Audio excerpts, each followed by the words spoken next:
السلام عليكم ورحمة الله وبركاته. اليوم معنا موضوع مهم وهو عرق السوس وأنواعه. عرق السوس هو ايش؟ مستخلص من جذور عرق السوس، يستخدم كتفتيح وتجميل وتحسين لون البشرة، يساعد على ايش؟ على تفتيح وتوحيد لون البشرة، علاج حب الشباب والبقع الداكنة، يقلل من الاحمرار في الوجه، يفتح الخلايا، يبعد التجاعيد من حول العينين، ويمكن إضافته ليش؟ للزيوت أو الكريمات التي تستخدمها أنت. إنك تضيف من العرق السوس للزيت أو الكريم اللي تستخدمه للوجه للزريون. تمام. هذا أول نقطة اللي كلمنا لكم إيش فوائد عرق السوس وما صنع. عرق السوس جي نوعين، أصلي وعادي. الحين بنفهمكم بين الأصلي، إيش الفرق بين الأصلي والعادي. لما جيت تركز على الصورة إيش؟ تلاحظ نفس الشيء، شوف.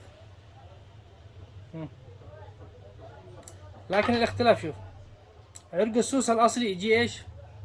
هذه العلامة اللي تحت بنفسجي، بينما العادي يجي العلامة اللي تحت إيش؟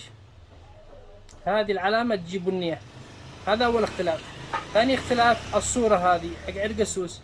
الأصلي تجي حقها هذه غامقة، العرق السوس هذه يجي غامقات، بينما العادي يجي فاتح. الصورة هذه حق عرق السوس تجي فاتحة. هذا ثاني اختلاف. ثالث اختلاف تجي تركز هنا، الكتابة حق عرق السوس الأصلي تجي إيش؟ فاتحة، بينما حق العادي تجي غامقة الكتابة اللي ورا.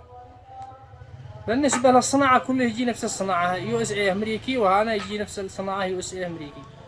الاختلاف المهم هو إيش؟ لما تجي تاخذ تحت عرق السوس تسحب منه إيش؟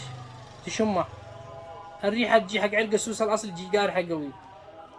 تمام. بينما تجي عرق السوس العادي كأنها معطرة وريحة هادية ما فيش لها ريحة، بس الأصل تجي ريحته إيش؟ قوي. هذه الاختلافات ركزوا عليها. ريحته تجي قوي العرق السوس الأصلي، بينما العادي تجي إيش؟ ريحة ماشي له ريحة وريحة هادية. الصناعة نفس الصناعة، بس الصورة هذه تجي غامقة حق عرق السوس الأصلي، وهذه تجي الصورة اللي هنا فاتحة.